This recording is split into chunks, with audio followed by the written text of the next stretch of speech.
on top of the world right now, and picking up these books to make me even more excited for this warm weather we're going to get soon makes me 10 times happier, and I hope it makes you guys 10 times happier too. Hello beautiful people, and welcome back to my YouTube channel. If you guys are new here, my name is Gianna Lian, and today we are officially going through all the spring/summer reads that I'm on the lookout for, basically. I am planning on doing a whole specific summer TBR because I'm planning on picking up a lot of summer reads, so those will all be like physical summer books that I want to read. These are more just books that scream spring and summer that I'm looking to pick up, and then I have a very small few physical books already that I hopefully am going to read before summer hits. So we're gonna go through all the books that I'm hoping to buy first, and then I'm gonna go through the few physical books that I already own at the end. So hopefully you guys can take some book recommendations out of here that you guys could enjoy reading for the warmer seasons coming. But before we get into it, make sure you give this video a big thumbs up and subscribe if you haven't already to join the family.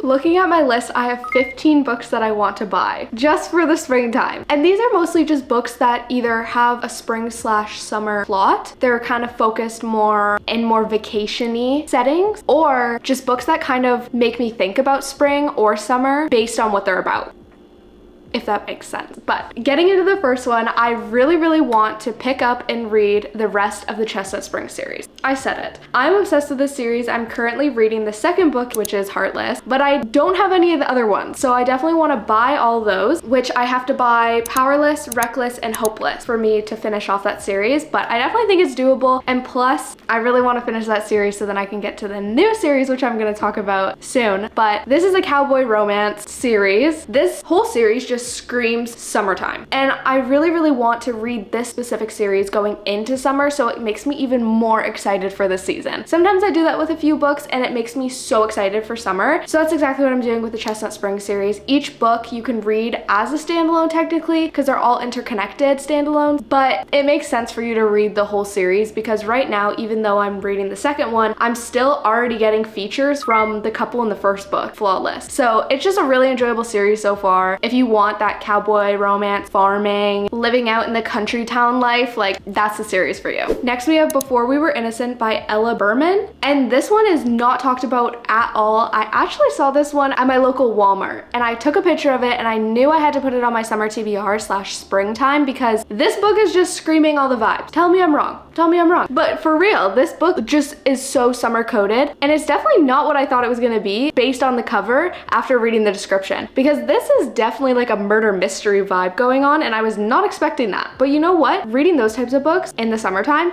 hits different for some reason. I don't know why. But this book basically follows two best friends and they go on a trip to Greece and things go down on that trip. And 10 years later, they just don't talk about it. They haven't talked about this whole thing that went on, and after they've both carried on with their lives, one of the best friends runs into a situation that is similar to the situation that happened 10 years before that they still have not talked about. So now this best friend that is in a predicament going on, she calls up the other best friend and is like, hey, I need your help to stand by me during this. Can you please come help me? And now the other best friend is thinking to herself, does she really want to uncover the past? Is she going to be okay with the past that's uncovered? That's all I know. That's all I want to know, because I feel like a lot of people say this, but with thrillers and murder mysteries and stuff like that, it's just best to go into them blind. I don't know what it is, but you don't want to spoil anything for yourself, you know? So this book just caught my interest right away. The cover did, the description hooked me even more. So this is an underrated book that I'm very excited to pick up. Then we have This Summer Will Be Different by Carly Fortune. Carly Fortune is definitely a loved author by me. I've been picking up every single new release that she comes out with ever since I read Every Summer After. Highly recommend that book. I know that's not part of the video, but on a side note, I highly recommend that. So she is coming out with a new release. I'll put the release date on there because I don't really remember, but seems like Carly Fortune has really perfected the whole second chance romance situation, except this time we have like a brother's best friend thing going on, and the love interest doesn't even know that she is her older brother's best friend. Did that make sense? I don't know if that made sense. We're just gonna go with it. But this book is based on Prince Edward Island, and that's somewhere I've always wanted to go, and I've always wanted to read a book set in that area for some reason, so this is kind of perfect, to be honest. But it seems like there's gonna be a lot of drama in this book, which Carly Fortune seems to do so well every single time, because she just makes me laugh, and I'm always just hooked to her books because I want to know all this twisty drama and secrets and everything unfolds. She just keeps me hooked for some reason. But basically, we have a second chance romance, and the love interests have known each other for a long time now, and they keep just just having like, I don't want to say hookups, but they always end up being together for a night and then they go away and then they come back and then they go away. It's like this long thing, but it does say this summer they'll keep their promise. This summer they won't give in to temptation. This summer will be different. We'll see. Okay, you guys, this one is an interesting one, but bear with me. We have Butcher and Blackbird by Bryn Weaver. Can we just talk about how this book has been kind of blowing up, low-key? And it's not even a new release. It came out in 2023, but I'm intrigued. I'm freaking intrigued. If you haven't heard anything about this book, we have 2 serial killers mixed with a romance.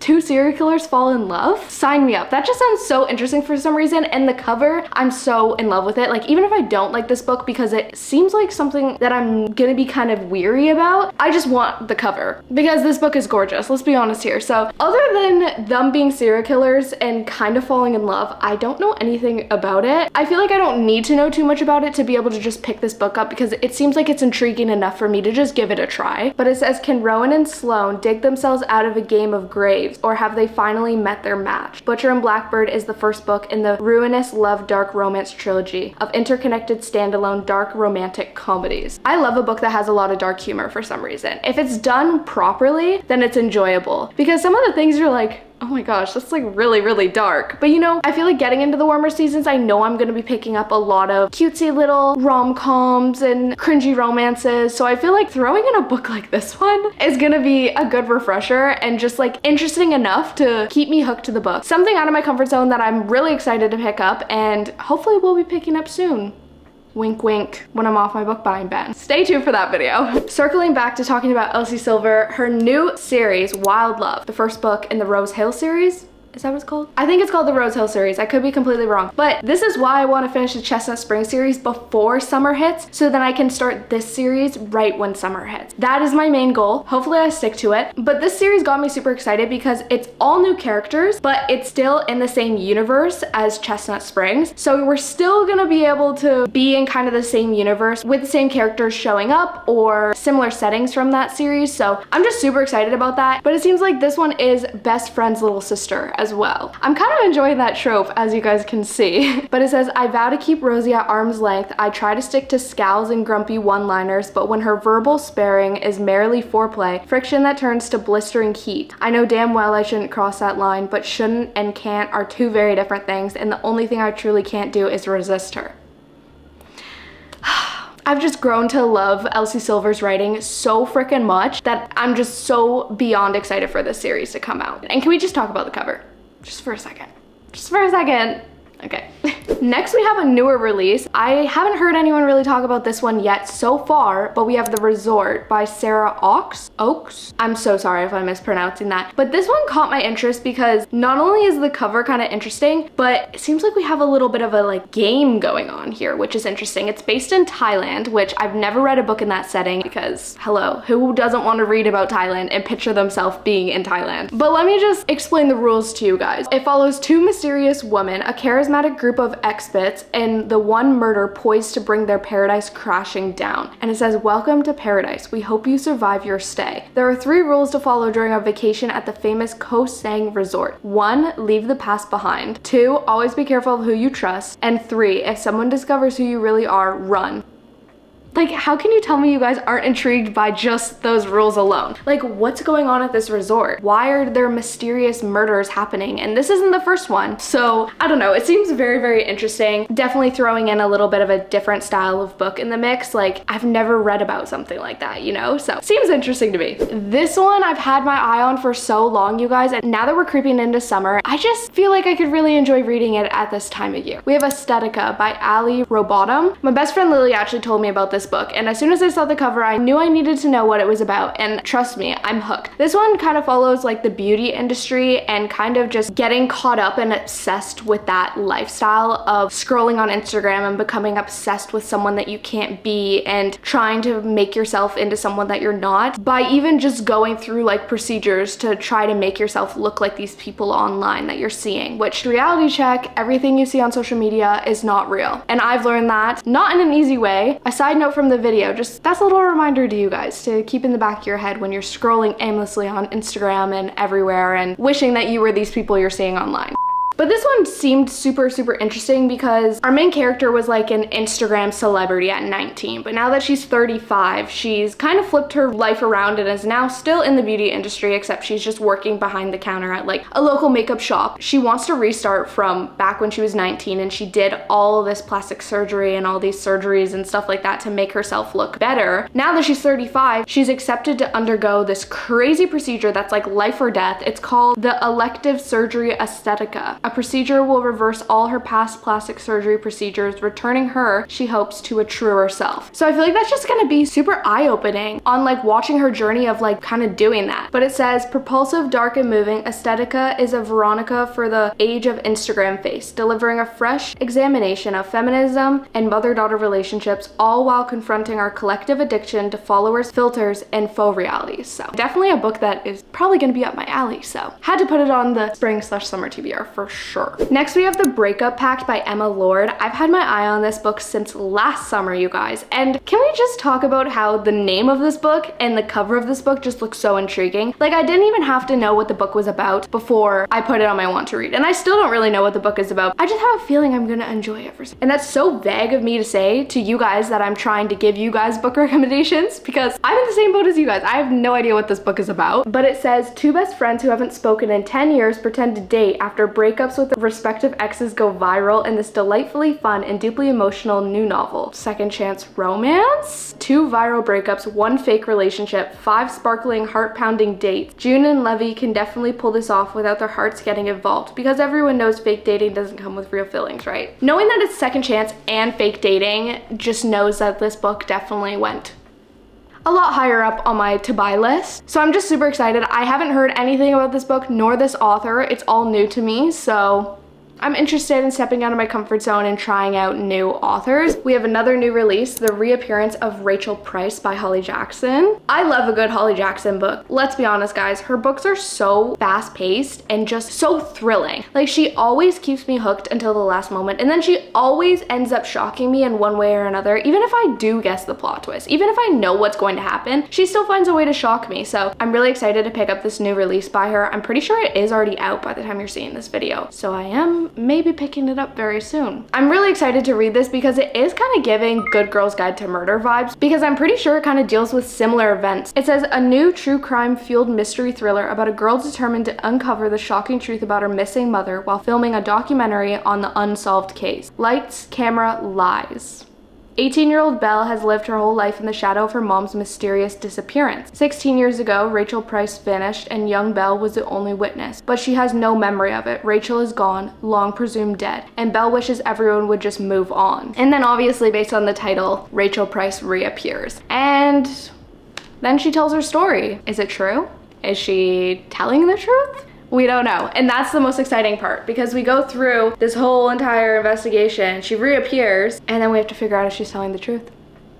Seems intriguing enough to me, and plus Holly Jackson, come on, like, I'm always interested in picking up one of her reads. Next we have Family of Liars by E. Lockhart. I did read We Were Liars last summer, so I really want to pick up the second book this time of season because I saved it specifically to read during the warmer seasons. But this one I'm pretty sure is basing on the parent from We Were Liars. Does that make sense? I don't think it does, but because I read the other one, I do kind of just want to finish it off and pick up this one. I did really enjoy We Were Liars, so I'm sure I'm gonna enjoy this one because we're dealing with parents of those people, which is gonna be interesting. Like, I want to know their secrets. I want to know everything that they were doing, you know, back then. Plus, like, rich people problems, that's been a major thing I've been interested in recently. I don't know why, but reading about rich people problems and just like really wealthy people and all their problems and stuff like that just intrigues me, so definitely is gonna be a good one to pick up. Next we have Mile High by Liz Tomford. Do I really want to start another series, especially one that is this massive? Probably not, but I've had my eye on it for so long, you guys, and I feel like I'm just in the mood. Like, I'm in the mood for it, and I've been putting it off for so long, so I feel like maybe spring is going to be the time that I pick it up. Maybe. Listen to this. We have a hockey romance between a hockey player and a flight attendant. hello. This romance series obviously is just something up my alley considering I'm in my hockey boy romance era, so it better not disappoint from all the hype that I've been hearing about it, and plus like some of the friends of mine that have raved about this book to me, and especially you guys, better not disappoint if I'm picking up another series because I'm in the middle of so many right now. But I feel like it's just gonna cure my fix for hockey boy romances for right now, because this is my most anticipated one that I have on my watch list right now. Device Free Weekend by Sean Doolittle. I've also had my eye on this book ever since it released, I'm pretty sure last year. And just listen to the synopsis. 7 friends, 1 eccentric billionaire, an all expenses paid reunion on a private island with one catch: no phones, tablets, or laptops allowed. It'll be a weekend to remember for those who make it out alive.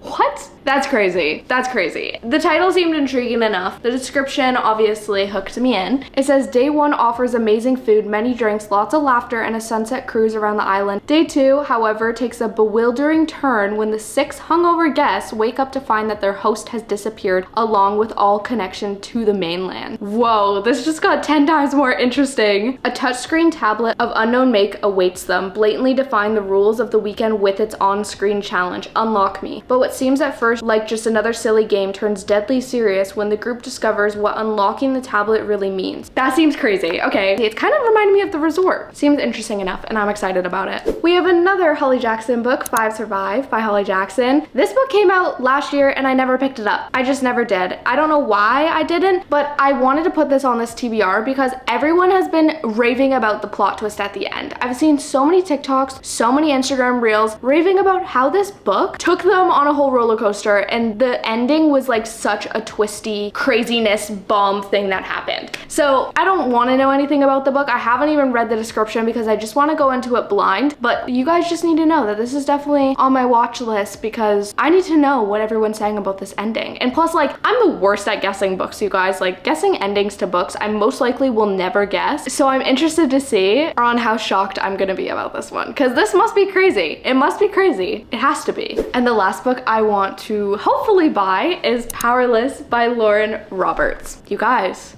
if you've been here for a very long time, you guys know I don't read fantasy. I don't. I can't read fantasy. In my opinion, I just don't have the brain capacity to understand fantasy. It's just not something my brain wants to do, so I let it be. But I'm willing to try this one. In all my lives and all my comments of me talking about fantasy, you guys give me so many amazing recommendations. I assume are amazing, but I've just been too scared to pick them up. So we're doing it. Powerless. Sarah Carole, one of her favorite books. She definitely, I'm not gonna lie, she definitely convinced me a little bit to read this. But I'm just really excited because I hear that there's a heavy subplot of romance. Like, I hear that there's a lot of romance carried into the fantasy elements of it, and the world building isn't too hard. So I feel like maybe this will be my in to fantasy, and then maybe I will be more open to slowly picking up more books, because the other 2 fantasy books that I've tried to pick up in the last year, I'd say, I've soft DNF'd. They are just too much and they're not interesting enough for me.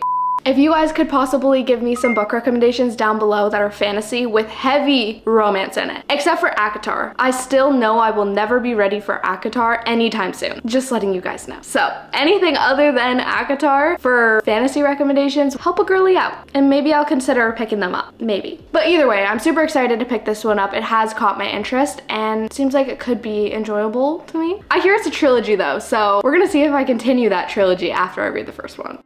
And lastly, I just wanted to go through with you guys the 5 books that I have physically that I'm hoping to read in this current season. I do talk about these a lot on my channel, so I'm not gonna go into too much depth of explaining them because you can obviously see in my other videos, but these are definitely the selected few that I'm hoping to get to and are kind of high up on my TBR. We have Expiration Dates by Rebecca Surley. I did not like One Italian Summer that I read by Rebecca Surley. I can't lie to you guys, it was definitely a very big miss for me, but I'm willing to give her a second chance. This is her newest release, so I'm curious to see. The cover is screaming spring/summer. Hello. Gorgeous, I love. But this one seems kind of interesting because I feel like Rebecca Surley, I've read the descriptions of a few of her books, and it seems like she does this thing where she takes events that would never ever happen in real life and makes them into a story. For this one, it seems like our main character Daphne, she like receives these notes every single time she gets in a relationship with someone. She receives these notes explaining how long she's gonna be with that person. It shows a number of days, months, years that she's gonna be with this person, and that's like how she's grown up. In the real world that would never happen. Like, you don't just receive a piece of paper that's gonna tell you how long you're gonna be with this person, you know? But life goes on. But apparently when she gets into one specific relationship, when she receives the note, it doesn't have anything on it. It's blank. So now she's trying to figure out what that means. Does that mean she's with this person forever? That seems like it's the premise of the book. It seems interesting enough. I'm willing to give her a second chance, but we'll have to see if she surprises me or disappoints me again. Then She Was Gone by Lisa Jewell. I wanted to throw in a more eerie book because I've had it on my TBR for so long, and I don't know, maybe the cover I was drawn to with all like the cherry blossoms and stuff. We have a mother that loses her kid. Her kid goes missing. And then years after, this kid is still missing and the mom is still recovering. When she meets this like charming man, she gets to know him and she meets his daughter. I don't know. This daughter looks identical to her missing daughter, and that's all I know. So like, what? Craziness. I just need to read it. I don't know why I still haven't. Every time I explain it to you guys, it piques my interest to like pick it up right now. So I don't know. Definitely going on the TBR. Runaway by Harlan Coben. This is a very popular author. I can't lie to you guys. He's pretty popular. He has a lot of books. But I think this one piqued my interest really because we deal with a abusive boyfriend going on and the daughter being on the run. She runs away from home and she's not doing well. Like, she's addicted to drugs right now. She has nowhere to go really because she's running away to get away from this abusive boyfriend. And I'm pretty sure it's just the story of the father trying to find his daughter and bring her back and reunite with her almost, because it says, before you know it, both your family and your life are on the line. And in order to protect your daughter from the evils of that world, you must face them head on. So I don't know why I was in the mood to pick this up, but I'm willing to give it a try. Then we have The Woman in Me by Britney Spears. This has been an anticipated read for a while now, and I feel like I would love to be tanning outside and reading this memoir. Learning about Britney's life, you know, everything she went through, all the answers that I'm probably going to get from this book. So I'm just super excited to hear her story. I grew up listening to Britney Spears, following her along social media. Like, she was the icon when I was little. Always jamming to music with my mom in the car to Britney Spears, you know. So like, I want to know her full story. I'm just so interested in it. So excited for this one, you guys. You have no idea. Lastly, A Death at the Party by Amy Stewart. This has been on my TBR so many times, you guys. I know you're probably sick of me talking about this book, but one day I'm gonna read it, and hopefully this spring/summer is going to be when I'm going to do it. It just seems so interesting. I just feel like I'm really going to enjoy it, even though I did hear that the plot twist is extremely just blah. Like, it's like, what? And it's like not worth it. So we're gonna have to see about that. But it seems interesting because like, who doesn't want to know about a death that happened at the party? I don't know, I want to go into it blind, so I'm not gonna say too much on it, but it seems like there's a party that goes on, someone drops dead. Who did it? Who did it? I want to know. So I just gotta get it off my TBR. But those are all the books that are technically on my spring TBR that probably will go into summer, or books that I'm probably going to pick up anytime from now to summertime. That's kind of the vision I had in my head because I didn't want it to just be spring TBR. I wanted to throw in some summer books in there too. So I really hope you guys enjoyed today's video. If you guys did, please make sure you like, comment, subscribe, all that YouTube stuff you guys know how to do. Let me know what's on your spring TBR. Let me know what books you guys are looking to pick up as the seasons are getting warmer. Hello, I've been waiting for this for so long, you guys. You have no idea how rough winter has been. So I'm on top of the world right now, and picking up these books to make me even more excited for this warm weather we're going to get soon makes me 10 times happier, and I hope it makes you guys 10 times happier too. And I really hope you guys got at least one book recommendation out of this. At least one, and let me know if you did. And while you're down there, also make sure you check out my Patreon to join my Patreon family. We have so much fun over there. The amount of behind the scenes they get to see is crazy. If you guys want to know what books I'm reading throughout the month and don't have to wait for my wrap-ups, they already get to know all the books I read. They get to know my thoughts in between, my first impressions, my final thoughts, quotes. They get to know everything and like so much more. So just check the link, start a free trial. If you don't like it, you can leave us. But if you love it, join the family, you know. I'm opening welcome arms. Come join. Anyways, I really hope you guys are having an amazing, wonderful day, and I'll see you guys next time. Bye. Before we get into it, make sure but this book is based in Prince Edward, so I'm kind of nervous about that. But either way, it seemed interesting, but then I was like, this sounds identical to what I'm reading right now. Actually read this? Did she read it? I don't remember. I'm just really excited to be off this book buying ban, you guys. Like, I'm genuinely so lost without buying books. Like, this has been the hardest 2 months ever. Anyways, this is so besides the point, but hopefully, Device-Free Weekend by... I started explaining it to you guys, but hello. I've read it shows a number of days or years. She meets, is it her neighbor? It might be her neighbor. It's not her neighbor. Runaway by Why did I say it like that?